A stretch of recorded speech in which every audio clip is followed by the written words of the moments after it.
Welcome.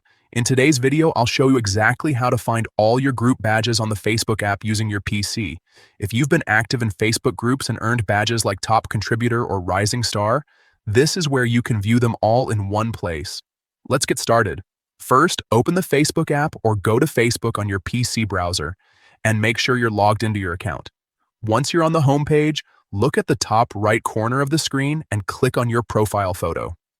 This will open a drop-down menu with several options. From here, click on Settings and Privacy. When the menu expands, select Activity Log. This section keeps a detailed record of everything you've done on Facebook. Now that you're inside the activity log, look for the option labeled Your Facebook Activity.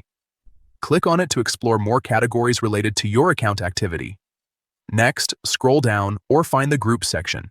Click on Groups, and you'll see more specific options related to your group interactions. Here's the important part. Click on your group badges. Once you open this section, you'll be able to see all the badges you've earned across different Facebook groups. This includes badges for engagement, contributions, and other roles you may have in those communities. This feature is especially useful if you want to track your activity, understand your engagement level, or simply showcase your presence in different groups. And that's it. That's how you can easily find all your group badges on Facebook using your PC with the latest update. If you found this helpful, make sure to check out more tutorials like this to stay updated with the latest Facebook features.